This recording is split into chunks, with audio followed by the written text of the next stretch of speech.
I'm Nicole Kearn. And I'm Isaac Kearn. Isaac and I have been married for 22 years. We got married back in 2004. We had our daughter McKenna in 2005, and then our son Ethan in 2006. So it was a very much a whirlwind to begin with. Ethan, he was the typical high school boy.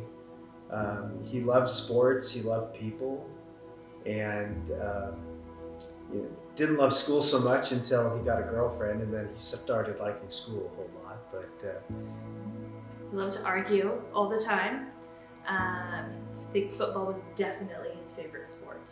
Since he was little, that was one of the things he and Isaac used to do, was watch. Nope, can't do it. We watched lots of football together, lots of college game day. Every Saturday morning, Ethan would get up early with me, and at 6 o'clock to 9 o'clock, we'd watch college game day together. So he always dreamed of being either a coach or some type of sports broadcaster. So back in 2023, one morning he had called me. Isaac and I had been out at the coast for our anniversary, and he called and he just said, "Hey Mom, I hurt.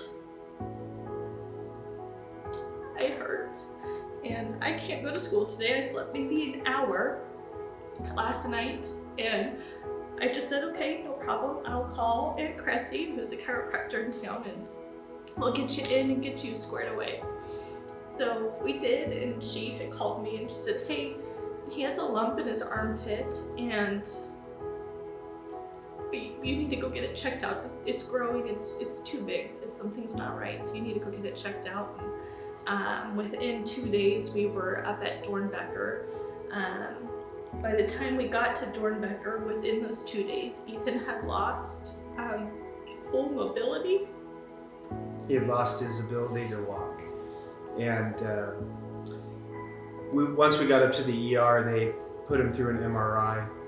And then as soon as he came out of that 3.5-hour MRI, we were met by 12 doctors, including a surgical team dressed in scrubs ready to operate.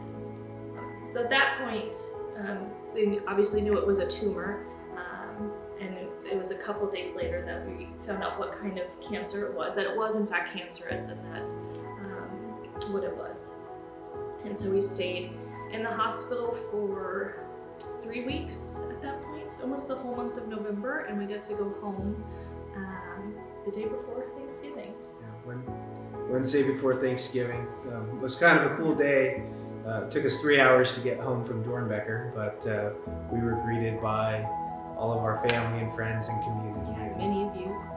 And a fire truck led parade, and we got to get Ethan home.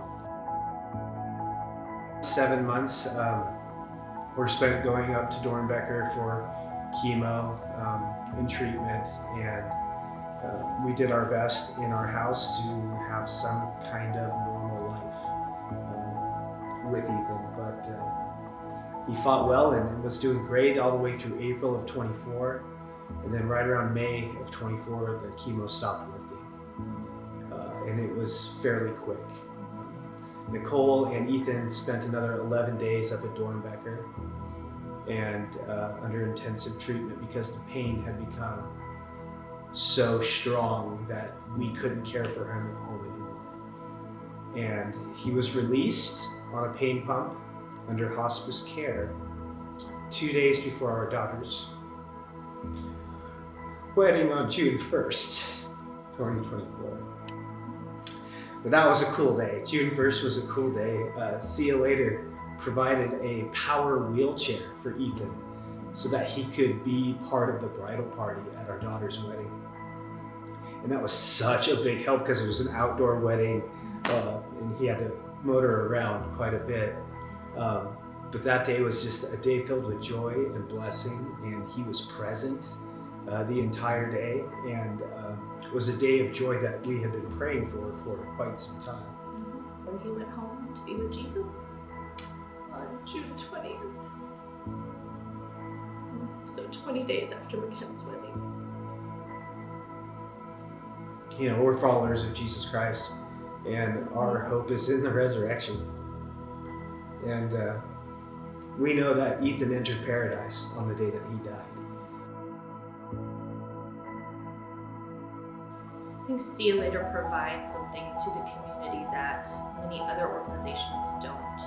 They meet families right where they're at, and that goes a long way when you're trying to influence or impact or help somebody. So that connection that they're able to have within the community, because it doesn't just start with the one family, right? It spreads out from there, the ripple effect, if you will. So that impact is huge in building up families, and then that's the kids as well.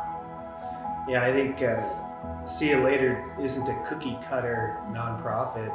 They really do, in particular with Seeds of Hope, make the experience unique for each family and address each situation, as each situation is unique.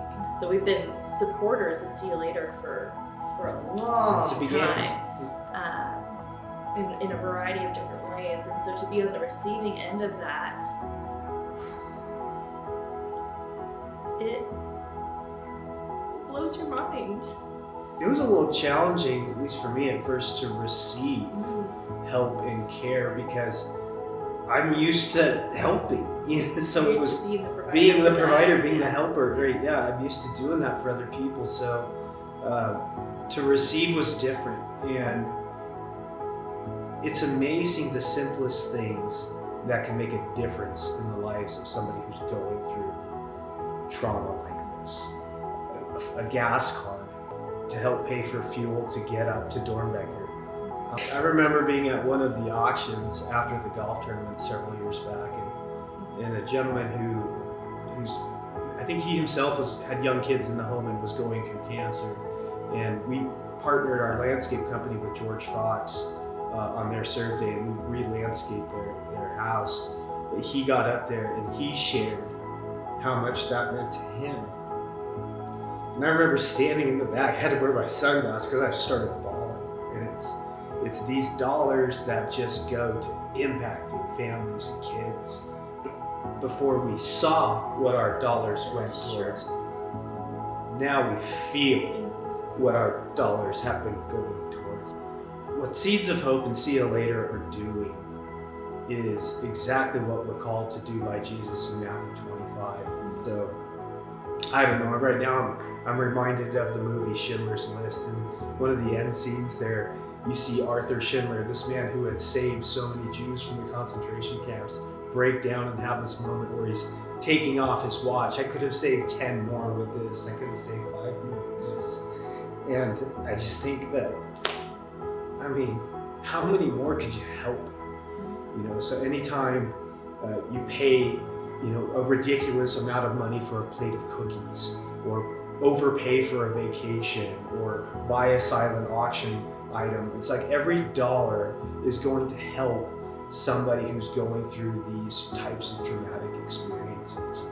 There's really only 2 organizations that I support with the resources God has blessed me with, and See You Later as well.